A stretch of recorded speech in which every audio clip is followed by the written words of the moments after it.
Hey folks, welcome into the News 12 Now Desk. Thanks for joining us here on this Tuesday. It is, what is it now, May 16th or so.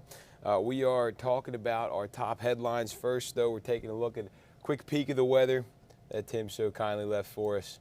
Wait for it here. Here it comes.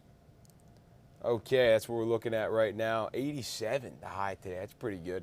Yeah, and it's a chance for rain, but we'll let Tim tell you all about that another time. That's up on the website. So we're talking about our top headlines. So some of the biggest stories from here in the CSRA, the two-state, and then the country as well. So we are going to start off with the big thing everybody's been talking about for the last few days, this shooting on Sand Bar Ferry Road that left 2 people killed, 4 others were injured, 3 as of yesterday were still in the hospital. 10 people behind bars facing 2 counts of murder. 4 suspects are a part of the Outcast Motorcycle Club. 8 are from the Thug Riders Club. 2 more suspects will be charged with murder once they're released from the hospital. The sheriff's office says Saturday's gunfire started with a separate incident down in Florida. Then they say members of the Thug Riders came to Augusta to try to retaliate against the Outcast motorcycle group. They went to the headquarters of the Outcast group. The sheriff also talked about the possibility of an ongoing threat, or Will Rio has been looking into that. Yeah, the sheriff's office has been working with several agencies in the state and even outside of the state to get a handle on this situation. We know the sheriff's office says that there was a plan by both groups to retaliate later after the shooting in Augusta. Now, the sheriff's office says that they're prepared this time if things escalate. It was a flurry of sirens and an army of deputies on East Boundary Street after reports of shots fired rang out. The way it was spread out and the shell casings were scattered within a block radius all throughout the grass, throughout the street. So immediately when you get there, you see the carnage what happened. Details are slowly coming into focus as shell casings litter the street in front of the Outcast Motorcycle Club. This was a targeted attack. This was a coordinated attack from individuals who came way as far as Florida, Valdosta. The sheriff says this shooting is retaliation stemming from an incident in Florida between the Outcast Motorcycle Club and the Thug Riders Club. Members of the Thug Rider Club showed up at a cookout being held at the Outcast Club headquarters. Sheriff Roundtree noted more than 150 shots were fired between the 2 groups. You're talking about traveling 3-4 hours to come to Augusta armed to engage in gun violence.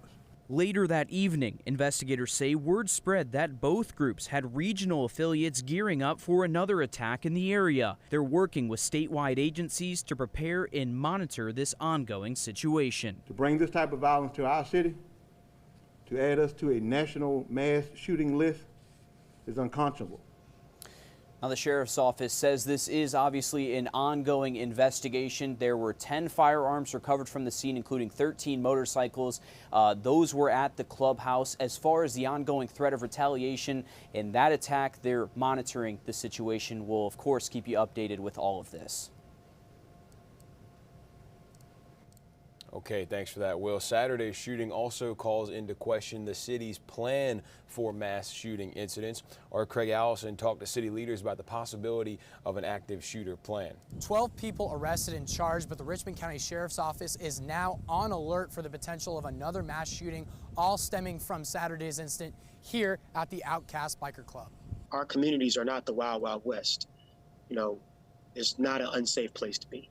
Even before this weekend's mass shooting, Augusta commissioners were already on track to approve new security plans to prep for active shooter situations. But it just really disturbs me that we're even having to have a conversation about how to respond to mass shootings in our communities when we're telling folks to come to Augusta, live in Augusta, play in Augusta, and certainly Augusta's worth all of those things. It's called the ASHER program. It stands for Standard for an Active Shooter Event Response. With support from the Sheriff's Office and Fire Department, it gives city-wide training recommendations to departments across the city and is already used statewide in Massachusetts, but we'd be the first in Georgia.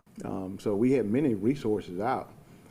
We didn't have the information. We didn't know that trouble was coming to our city. We didn't know trouble was already in our city, because had we known, we very well could have intervened while they were at May Park, had we known. With a new system, a hope to be as proactive as they can. Like I said, we do have threat assessment protocols. We've done major events here, so this is nothing new to us. the advantage that we have is that we are aware of it. And the active shooter plan is expected to pass tomorrow in Augusta City's consent agenda. But for the time being, the Richmond County Sheriff's Office is still on alert for the potential of another mass shooting. In Augusta, Craig Allison, on your side. And Saturday's mass shooting has put Augusta on the National Gun Violence Archive for mass shootings. I was one of the newest red dots on the map that is on that archive. So far in the U.S., there have been 225 mass shootings with 21 mass murders. The shooting comes 12 days after the one in Midtown Atlanta. Let me see if I can pull up this registry here so you can get a look at it. Let's see. I don't have the map. Sorry, folks. Last Wednesday, Georgia Democrats called on Governor Kemp to declare a special legislative session to consider laws aimed at protecting Georgians from being shot. They filed 16 bills aimed at addressing gun violence, but not one of them came to a vote. The lawmakers are not set to return to the Capitol again until January. Governor Kemp's office did not respond to requests for the special session. 2 people dead, like we said. We've been talking about this one. As the deputies responded to the scene, a second scene unfolded. An Augusta Fire Department SUV ran over a body of one of the victims. Our Hallie Turner has the latest. He tells us someone from the Augusta Fire Department did run over a body while they were leaving to go to East Boundary at Broad for other injuries. And a video circulating online captured it all. This is the video circulating on Facebook after a shootout at Outcast Motorcycle Club left 2 people dead. If you look closely in the right-hand corner of your screen, you can't really see it clearly, but that's a body next to a red 2008 Augusta Fire Ford Expedition. As the SUV is preparing to leave to go to another call, he runs over the body, dragging it more than 51 feet, and does not stop until bystanders began to scream. Man, he just ran that man over, man. Make sure his well-being was okay, his emotional well-being. But it was a freak accident. I know how the internet makes it seem horrific, but it was an accident, and I feel emotionally for that fire personnel, what they're going through. The traffic report says the first responder had already determined the victim, Jermaine Farrell, was dead from a gunshot wound. He was clearing the area to get his car out so emergency vehicles can come in, and did not see the individual as he was coming off his path. The report says the driver misjudged the clearance as he was moving the car. His car struck one of the deceased persons. We completed an accident report in reference to that, documented that scene. The report also shows the driver told law enforcement the hood and the fender of the 2008 Ford SUV were blocking his vision to where he could not see the victim on the ground. The driver did not take an alcohol nor a drug test, according to the incident report. The document also shows the victim is from Florida. Okay, thanks for that, Hallie. In North Augusta, a man has been arrested on suspicion of child abuse after a 4-month-old was taken to an Atlanta hospital with several injuries. The North Augusta Department of Public Safety says the child suffered 3 rib fractures and torn bridge veins. Darrell Timpson has been arrested on Friday and is charged with abuse and inflicting great bodily injury to a child. He is in the Aiken County Jail with bond set at $60,000. A man accused of attempted murder is behind bars. Last week, Aiken County deputies found a man lying in the side of the road. When he asked what happened, the victim says he and his friend got into a heated argument. When he walked off to cool down, he says a random car pulled up and a man pulled out a gun and shot him. The suspect, now identified as Daryl Satterwhite, was arrested Thursday and charged with attempted murder and possession of a weapon. A Georgia woman says she's lucky to be alive after she was shot in the head during a road rage incident. Just inches away, her husband and children, and 4 months later, she says the ordeal has given her a new outlook on life. Anna Arender takes us along the mother's journey. Be at home with them, watch a movie, have a meal, listen to them play and laugh. I'll never take that for granted again. Heather Stavanis is counting her blessings. I'm just grateful to have both kids still here with me because it could have been so much worse. In January, Heather was shot in the head while driving home on I-85 to Toccoa, Georgia. Her husband, Brandon, and their 2 young children, Gunnar, 6, and Millie, just 3, were inches away from flying bullets. We all could have really had a different outcome. Life without her would be, I don't know. Today, Heather is still on a recovery journey. Still hanging around with a cane. I can go without it around the house, but outside we're still kind of chugging along with it, and for like long distances I use the wheelchair. Swing hard, kick your feet, let's go. At the park, the couple makes sure to spend time with their little ones. Your favorite thing to play, baby? On the swings and on the sleds and on the sleds and the climber wall. The climber wall. I realize just the day-to-day things with the kids,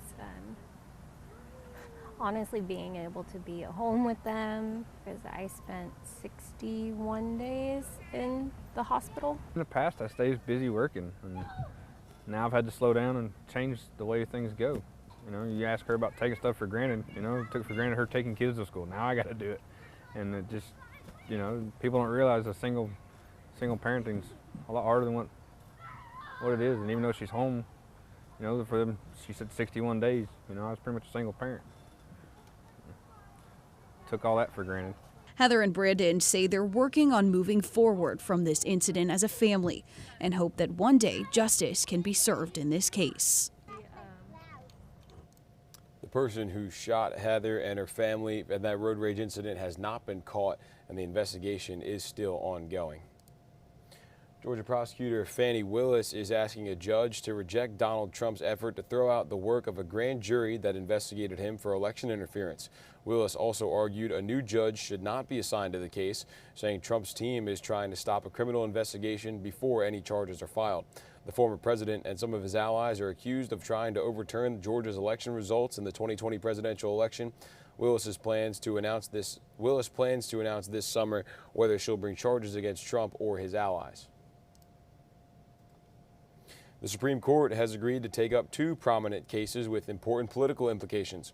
The court will review a ruling that allowed a handful of congressional representatives to sue for government records in relation to a Washington, D.C. hotel once partly owned by former President Trump.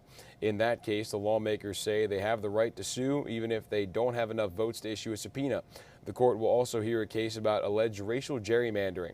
In that case, a lower court struck down a South Carolina congressional district after determining the lines were drawn with race as one of the main factors. The state argued the legislature took political issues under consideration when drawing that map. DHEC's days in South Carolina are likely numbered. A bill to dissolve the state's Department of Health and Environmental Control now awaits Governor Henry McMaster's signature. Our State House reporter Mary Green explains if this becomes law, DHEC would be gone by July 1st of next year. If the governor signs this bill into law, DHEC will continue to operate as it is for about the next year. But by July 1st, 2024, DHEC as we know it would be gone. When you're doing something this comprehensive with this many moving parts, it's very important that you get it right. The bill would dissolve DHEC and create 2 new cabinet-level agencies, the Department of Public Health and the Department of Environmental Services. The governor would appoint the leaders of both these agencies with Senator's approval. Public Health would take over DHEC's health responsibilities. DHEC's environmental control function would become the Department of Environmental Services, which would take over the Department of Natural Resources' current Water Resources Division as well. The bill would also shift responsibility over South Carolina's veterans' nursing homes from the Department of Mental Health to the Department of Veterans Affairs. And the Department of Agriculture would take over food safety programs, which DHEC currently oversees. Good, effective delivery of public health services isn't a Republican issue. It's not a Democratic issue. It's not a conservative or a liberal issue. I mean, everybody wants to deliver public health services to South Carolinians in the most efficient way possible at the lowest cost. Governor Henry McMaster says he plans to sign this bill into law. It'll work better. It's too big.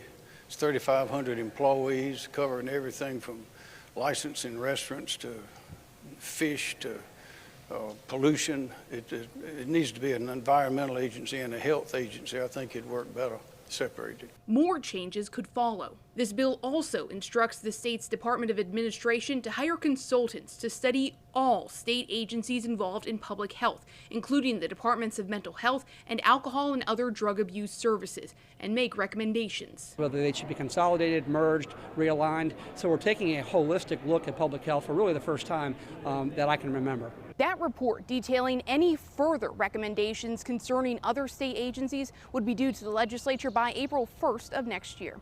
Reporting from the State House, I'm Mary Green. And state lawmakers are back in Columbia today after Governor McMaster called that special session. So we'll have to see what comes out of that. They're talking mostly about the abortion bill that they're trying to get passed. Okay, keeping it in Columbia, a victim of a mass shooting at South Carolina's Capitol. Nearly a dozen people were injured at Richland County Park during an early morning shooting back in late April. High school senior Jarnae Mills is one of those victims and says she's determined to overcome the tragedy that has forever changed her life. Ashley Jones has that story. Is determined to make her dreams come true and follow through with her plans for graduation first and then on to Clemson University. Determined is how family friends Jamie Salters and Sinclair Salters described Jarnae Mills the morning after she underwent an emergency surgery on her jaw. And they actually took a piece of her rib to make a bone graft for her jawbone. And right now she's doing well. That was Friday, Jarnae's second surgery. The W.J. Keenan High School senior was shot in the jaw during the mass shooting at Meadow Lake Park. She was rushed in for surgery then and had to have her mouth wired shut. But a follow-up appointment didn't show the progress doctors were hoping for. I did speak to Mom this morning, and she had a restful night. She is very sore, but they're waiting to be released from the hospital again and start the next process of healing. The couple says that one teen was shot in the head but survived, and another teen hit by a car had to have a hip replacement. And there's some amazing kids that stepped up to help the EMT. I know there's one young man, I don't remember his name, and his girlfriend. He put Jarnae in the car and took him to the hospital. Yeah. So they came together collectively. So all of our kids are not bad. The Salters family says there are people who were injured in the shooting that were not identified and is asking anybody who was there at the shooting or knows somebody who was to come forward. An Orangeburg mom is on a mission to reduce gun violence in her community by hosting a Stop the Gun Violence parade in honor of her son. 6-year-old Winston Hunter was shot and killed inside his home last year. His mom, Courtney, set up a foundation in Winston's honor called Through the Eyes of Winston. She hopes to give resources and education to other families who have also lost loved ones to gun violence. I want to let people know that they are not alone. What I've been through, I do not want another parent, another grandmother, another brother to go through what we have endured. So I will make this the biggest thing. I will be an advocate against gun violence. I will push, if that's the last thing I do. She says one of Winston's hopes and dreams was for everyone to be nice, and he wanted everyone in the world to get along. A weird story out of Anderson County. 2 people are facing charges after a drug dealer was pretending to be an expecting mother. The Anderson County Sheriff's Office says deputies were conducting a patrol along I-85 when they noticed Samika Mitchum, who appeared to be pregnant, but noticed something was off when she and Anthony Miller gave conflicting information about the baby's due date. Deputies then became more suspicious. That's when Mitchum took off running, and the drugs fell right out of that fake rubber stomach you see there. The Supreme Court has agreed to decide whether South Carolina's congressional districts need to be redrawn because they discriminate against black voters. The justices said they would review a lower court ruling that found a Low Country district running from Charleston to Hilton Head was intentionally redrawn to reduce the number of Democratic-leaning black voters. The case will be argued this fall. The University of South Carolina plans to invest more than $10 million over the next 4 years in new research institutes. These new facilities will use the money to address the state's biggest challenges, including health, education, and water quality. USC says each year the facilities will be getting $500,000 from the university. Time is running out for Congress to nail down debt ceiling legislation before the June 1st deadline. That's when U.S. Treasury Secretary says the country will run out of money to repay the debt already incurred by the federal government. Yvonne Rodriguez explains what this means for the country and your family. Washington's window to raise the debt ceiling is narrowing, as the U.S. is just over 2 weeks away from potential default if an agreement isn't reached. If Congress failed to raise the debt limit by the time we default, we would go into a recession and be catastrophic. Weekend staff-level talks between Capitol Hill and the White House were productive, according to sources familiar with the talks. But as President Joe Biden may be preparing to meet with top congressional leadership Tuesday, the way forward appears unclear. I think we'll be able to do it. It doesn't seem to me yet that they want it.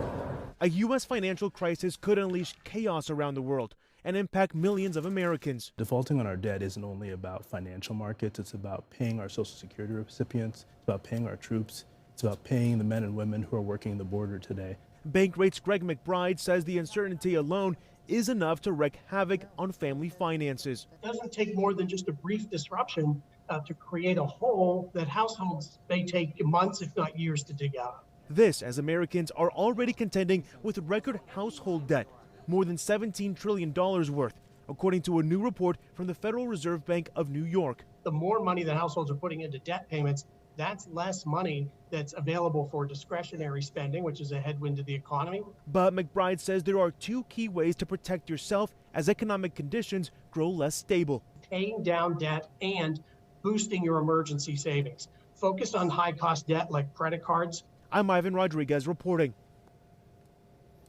Even though the government has until June 1st to raise the debt limit, there are only 4 days left in the session on Capitol Hill between now and then, which means negotiators need to come up with a plan this week that both chambers and the president can agree to. President Biden releasing a new video on his social media yesterday for the start of National Police Week. Police Week runs from May 14th through May 20th. It's meant to honor law enforcement officers on the job every day, as well as those lost in the line of duty. President Biden thanked law enforcement officers for their bravery running into danger during unknown situations. He also acknowledged the pain of families who've lost a loved one in the line of duty, encouraging them to find purpose in their pain. Every day you pin on that shield and walk out the door, running toward danger to keep the rest of us safe. Being an officer isn't just what you do, it's who you are. You serve, protect, defend, and represent the best in all of us. The president also talked about his administration's work to help law enforcement officers, saying the answer isn't to defund the police, but to provide law enforcement with the resources and training to be the partners and protectors in their communities. To the southern border now, and just days after Title 42 expired, the number of migrants crossing into the U.S. is much lower than what officials expected. Ed O'Keefe reports the Biden administration says it could be too soon to say if their new rules are working. A flight carrying migrants back to Honduras took off today from Louisiana, part of the ongoing removal of those who've illegally crossed into the United States. But 4 days since the end of Title 42, and despite warnings of potential chaos from President Biden and other top officials, attempted crossings from Mexico have slowed. Border officials apprehended roughly 4,200 people on Sunday, down from 10,000 plus per day last week, in the final days of Title 42. We are closely watching what's happening. We are confident that the plan that we have developed across the U.S. government address these flows will work over time, and we are going to be keeping a very, very close eye on all of this. With migrant shelters at capacity, city officials in Brownsville, Texas are busing migrants to at least 6 destinations, including New York. I'm taking them home. Where today, some angry parents kept kids away from a Coney Island school that's housing adult asylum seekers in the gymnasium. Some parents were more sympathetic. Everybody needs a chance in life, Everybody's going through something. The historic Roosevelt Hotel in Midtown Manhattan is planning to take in as many as 1,000 migrants in the coming weeks. New York Mayor Eric Adams said his city took in more than 4,000 more migrants last week and is scrambling to find enough space. You could almost imagine 4,200 people showing up on your doorstep. That is just beyond our imagination when you think about it, but this is what we're faced with right now. Biden administration officials say they're preparing to distribute another $360 million in federal aid to big cities like New York to help pay for sheltering and transporting migrants. The new asylum regulations in the U.S. are already impacting the South. An Atlanta-based immigration nonprofit says its phones have been ringing off the hook since Title 42 expired last week. Because people want to come to Georgia and across the Savannah River, are South Carolina lawmakers responding to this new immigration policy. Senator Lindsey Graham commented on the border when he was in Greenville. He says the word is out to the world, including terrorists, that the border is open. And it is so easy for people to get in our country now. And how easy would it be for a group of terrorists to blend in the middle of this human wave, get here, and another 9/11? That's what I worry about the most. Senator Graham also spoke on the debt ceiling and the 2024 presidential race, saying former President Trump has a commanding position as a candidate. Roughly 1 million migrants live in Georgia. That's about 11% of the state's population. Most of them live in Metro Atlanta, and more than half are at risk of deportation. Tim Isaacson with the nonprofit Immigration Hope says his phone's been ringing for appointments for people looking for a green card for their kids. We have surge personnel. We have added facility capacity. We have surge transportation resources. We will manage through the situation. But really what the situation reflects is the fact that we are operating within very serious constraints. The city of Atlanta was awarded nearly $7 million in FEMA funding to distribute to local organizations. The city will work with the United Way of Greater Atlanta to identify the organizations that'll be getting that money. The 225th mass shooting of the year happened yesterday in New Mexico. At least 3 people are dead, 9 others wounded after an 18-year-old suspect opened fire in a neighborhood. Police have not yet named a motive or the gunman. Danya Backus has the latest. We're shooting off about 50 shots, possibly still going on, possibly one patient still laying in the middle of the road. Just before 11 a.m., police say an 18-year-old began shooting at people along the street in Farmington, New Mexico. Officers responded to the area to find a chaotic scene where a male subject was actively firing upon individuals in that neighborhood. Cell phone video appears to show the suspect pacing the area. Be advised, this guy is right in front of the church. Copy, we have several down, 3 dead. I have eyes on the suspect. He's walking south. He's wearing all black. He totally got an automatic weapon. 4 officers engaged the gunman. 2 of them were injured before killing him. We have a officer down. So I went outside to see what was going on, and then I just heard multiple rounds start going off. Lacey Walraven lives nearby. She says shootings have happened before in the neighborhood. Hurts that it keeps happening in the same area and again and again. I just hope it gets better here and people notice not to tote guns around and be violent and use their words. Several schools were locked down until police confirmed the shooter was a lone gunman and there was no longer a threat to the community. Danya Backus, CBS News. And police have also yet to identify any of the victims or their ages. The mothers of the Pulse nightclub shooting are upset with the way the victims of that shooting, rather, are upset with the way the property is being handled by the One Pulse Foundation. On Mother's Day, these women held a news conference venting those frustrations, saying they believe their pain is being monetized 7 years later.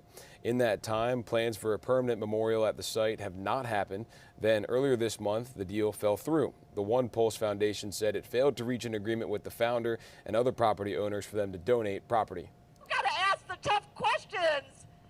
Ask the One Pulse Foundation, what have you been doing for 7 years? What have you been doing? There's no memorial. You are not going to continue to make money off of us, nor those that have been killed.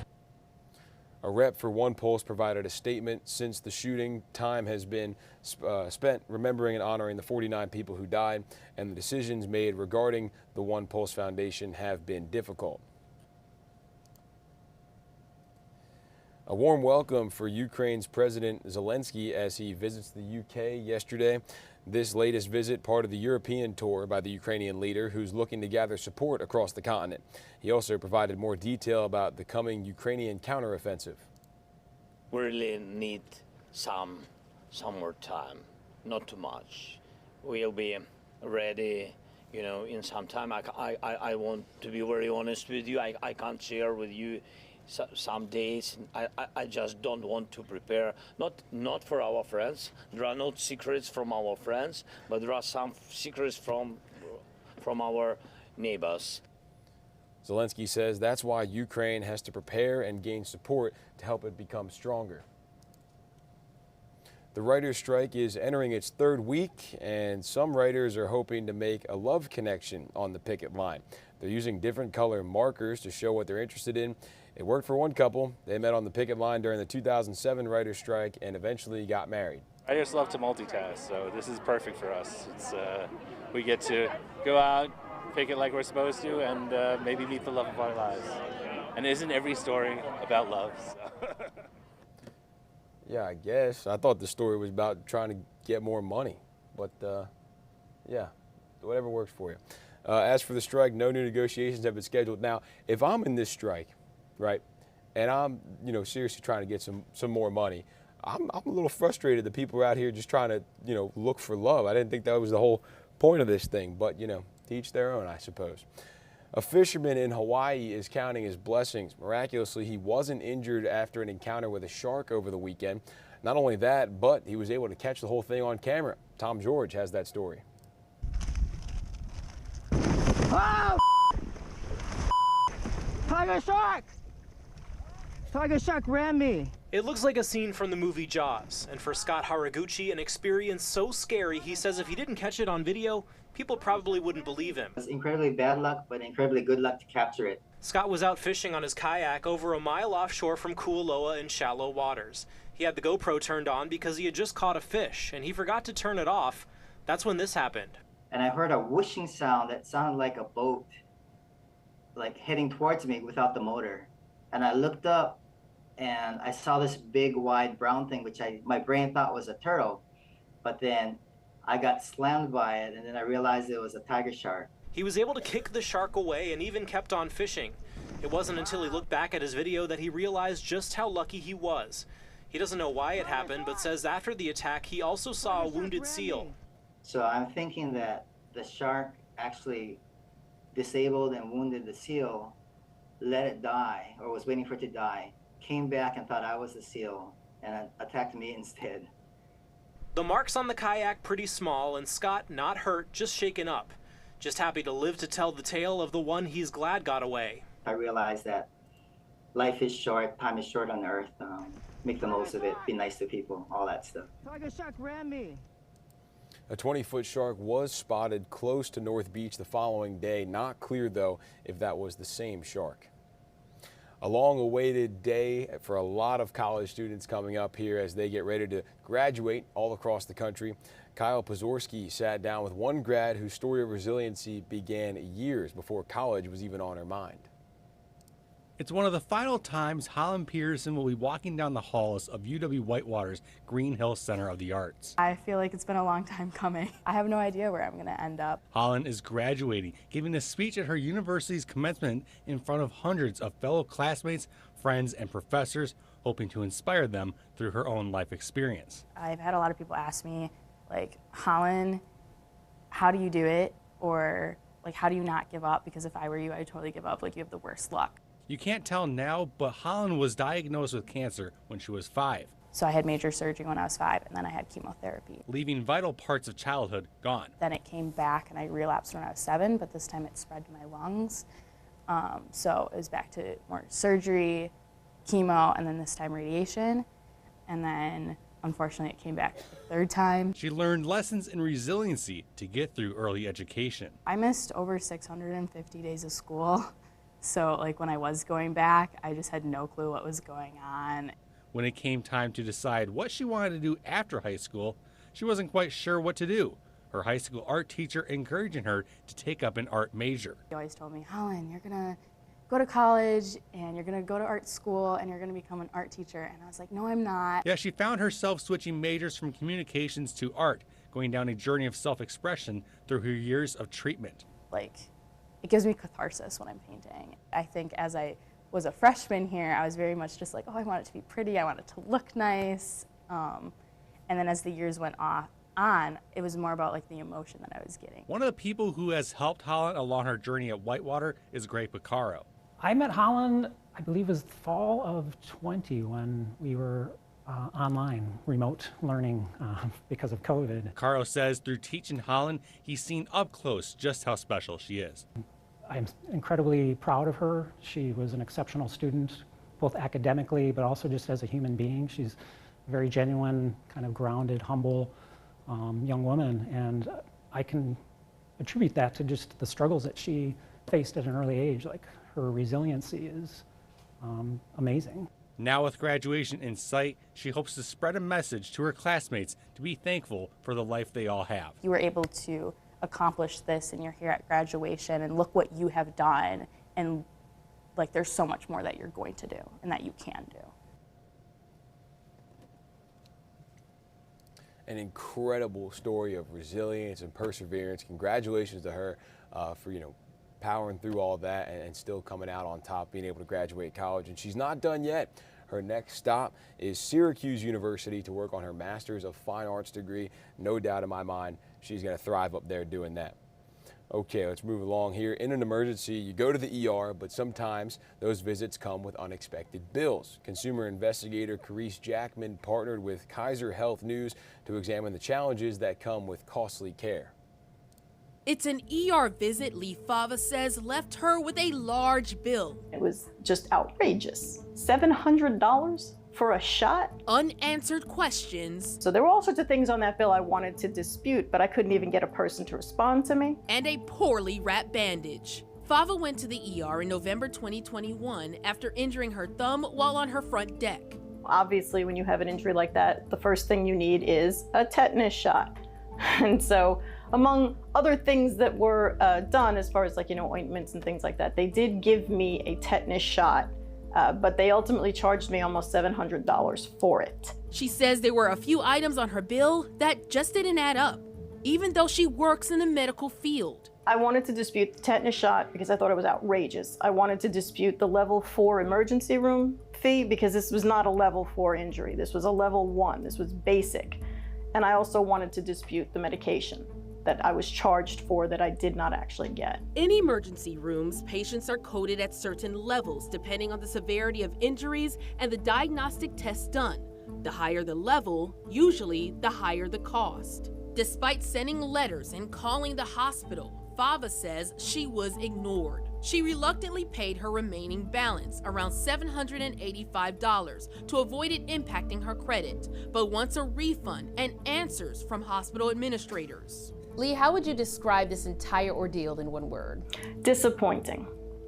Very disappointing. I am not in a financial hardship because of this, but I know for a fact that there are people out there who are getting billed like this on a regular basis. Surprises on medical billing is an issue. Medical billing experts say patients have battled for years. The Department of Health and Human Services says more than half of consumers in the U.S. report having received an unexpected large bill. We discuss Fava's situation with Dr. Elizabeth Rosenthal, editor-in-chief of Kaiser Health News. If you know all they did was put a Band-Aid on a cut and maybe wash it out a little bit, a level 4 emergency room visit, there are parameters for that. You have to be seen for a certain length of time. There has to be an intense level of care. You know that that didn't happen, so you can say, this wasn't level 4, this was more like a level 2. Sometimes you have no choice but to go to the ER. But Dr. Rosenthal says if you can, look at alternative ways of getting treatment. Every little thing that's done to you in an emergency room, whether it's a CAT scan or putting on a Band-Aid, is probably going to be upcharged by a factor of 10. We reach out to the hospital ourselves to see if they could address Fava's situation. In a statement, the hospital said a thorough investigation of the billing charges has been reviewed and found all identified charges are appropriate. They went on to say they identified one item where Fava was undercharged, but they will not be pursuing additional reimbursement from Fava or her insurance carrier. I think we need some sort of reform where things are charged as what their actual cost is, or at least somewhere near what their cost is. For Investigate TV, I'm Carice Jackman.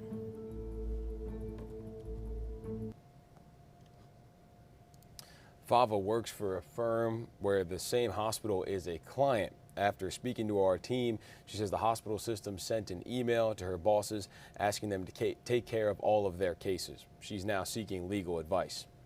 Well, wedding season is upon us, and it's not getting any cheaper to throw the big parties this year.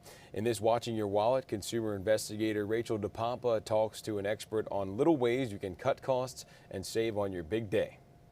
The average cost of a wedding in 2023 is expected to be around $29,000. That's up from $28,000 in 2022, according to wedding planning platform Zola. I caught up with Sarah Bigham, a lifestyle contributor with the popular website and app Eventbrite. She says there are some small things you can do leading up to your big day that can help keep you from going broke. Number one, look for free tastings to help you narrow down your caterer.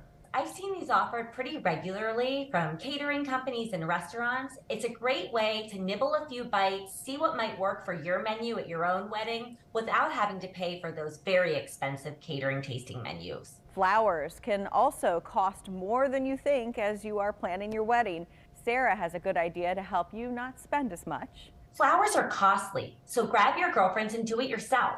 There are plenty of flower arranging classes, flower crown workshops, and even make your own bouquet classes found on Eventbrite.com. Sarah says another way to save money on your special day is to consider doing your own makeup or have a friend do it for you. You could even take a bridal makeup class to help find ideas. There's also a ton of makeup tutorial videos on TikTok. With this Watching Your Wallet, I'm Rachel DePompa. When you're traveling, few things are worse than getting to the airport only to find out your flight's been delayed or canceled. Our consumer tech reporter Jamie Tucker found an app that gives travelers some of the same information the pilots are getting. The app is Flighty, and it's been highly rated by travelers for years. It's filled with lots of data that's updated for flyers at about the same time the pilots get the information. Here's how it works. Flighty locates flight information in your email and starts tracking your flight. Flighty begins sending updates on the airplane, any changes to boarding, takeoff, landing, and then later baggage carousels. You'll see the route as filed by the pilots. A quick glance and you'll see information about the plane itself and whether it's been on time the day you fly. All that's good, but what's great are the live updates through push notifications. If a plane is running behind schedule, you'll see it on your phone and Apple Watch even before your airline can send out the notification. Flighty can also predict whether a flight will be on time based on inbound traffic for the last 25 hours and airspace mandates from the FAA. Flighty says it has FAA access and claims it can send travelers information about delays even before the pilots get them. There is a free version with very limited data. If you are a frequent flyer, if you're picking someone at the airport frequently, may be interested in the premium version, which is $6 a month to $48 a year. I'm Jamie Tucker, and Flighty is the app of the day. Sorry, Android users, this one is iPhones only for right now. Low levels of vitamin D may be linked to symptoms of long COVID and why some parents don't feel comfortable using pre-owned baby gear. Naomi Ruckham has some of the day's top health stories. Though many parents rely on pre-owned baby gear like cribs, strollers, and high chairs, most admit they can't tell if the equipment is safe. A new poll from the University of Michigan found 2 in 3 parents acknowledge they don't feel confident about the used equipment. Experts recommend inspecting and sanitizing pre-owned gear, but also checking online for any recalls or changes to safety standards.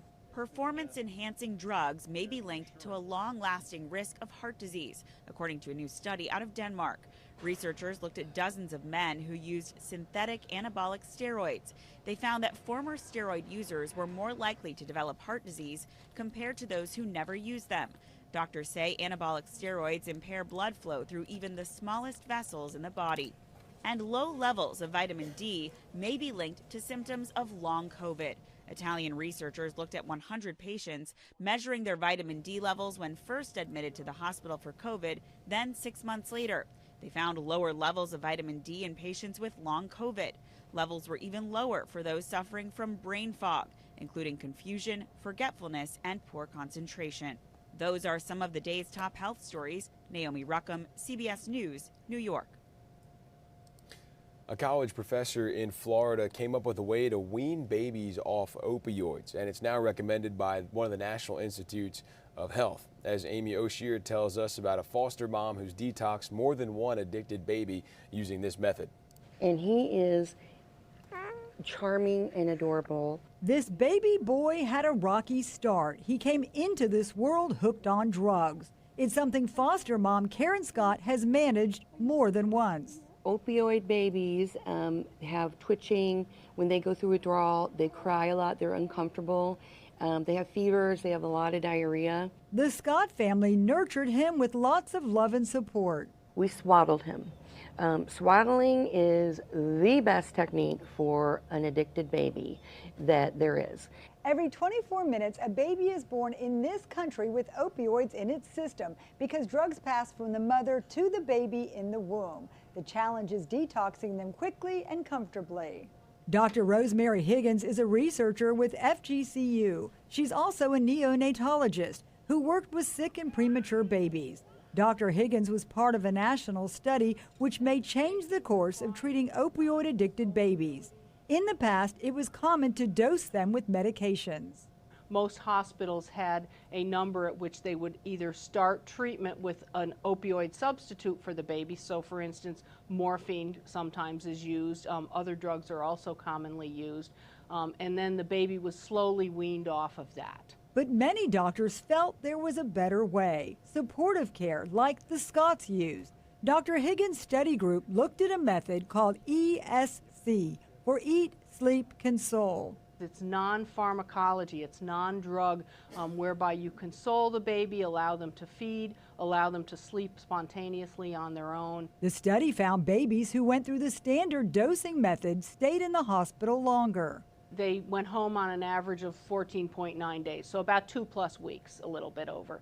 And the intervention group, or the ESC, Eat, Sleep, Console group, went home after 7 to 8 days, which was a huge improvement. This little guy bounced back quickly, staying in the NICU only a few days, going home sooner than expected.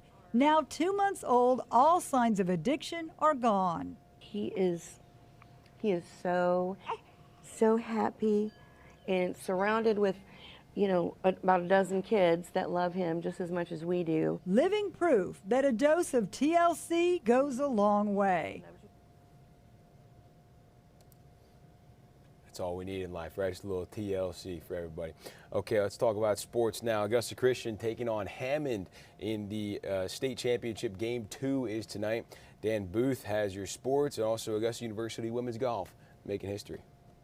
Good morning, everyone. It's state championship week for baseball teams across the Peach State. And for the first time since 2007, the Augusta Christian Lions have the chance to win it all. For the first game of this championship series against Hammond, it was right here in Augusta, and the Pride was ready to roar. Even this really cute baby. Babies and baseball, it doesn't get much better than that. Bottom of the 6th, with the game tied at 2 and a runner on second, Eric Doyon turns on this pitch and sends it into the right center field gap. Wilson Donnelly does a great job of sliding around the tag. 3-2 Lions. A few moments later, Chase Williamson slices this ball into the right field line, and then Doyon scores easily from second, giving the Lions a couple of insurance runs heading into the 7th. Senior pitcher Jeb Bradford was on fire tonight, and this K ends it. Some late game heroics in the bottom of the 6th helped Augusta Christian take game 1 4-2. Here's what Bradford had to say after throwing a complete game and getting the win.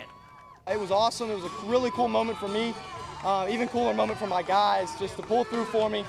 And it was just an all-around team win. We have played great defense, and they came through with the runs, and that's all I could ask them to do.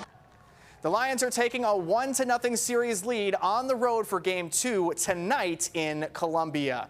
The Augusta University women's golf team finished 5th in the Athens Regional, punching their ticket to Scottsdale for nationals. It's the first ever trip to the national championship in program history. It's also the first trip for 8th-year head coach Caroline Hesseheg, whose team was sent off to nationals in style. Yeah, it's pretty unreal. It's just a really cool opportunity that we're one of the first. Yeah, we thought that we never thought that we're gonna make it. It's such a hard tournament that we've been through a lot, and then we just thought like, okay, we maybe not gonna make it, but we just drew our base that day, and then Yeah, we seriously played some good golf this whole spring, so it's been really cool. The Women's Golf National Championship starts on Friday. That's it for sports. Have a great day, everybody. Thank you, Dan. And good luck to all the teams still in it. I know Augusta Christian for baseball. I think Thomas Jefferson baseball is still in it. North Augusta baseball and softball, maybe. Harlem baseball plays in the state championship. Manuel County's still in there. So we got a lot of schools still playing some sports. And then, of course, AU. Good luck to them as well. Okay, a lot of people enjoy playing an instrument, but have you ever thought about making one? Maria Sellers stopped by a local business hoping to teach you how to do both.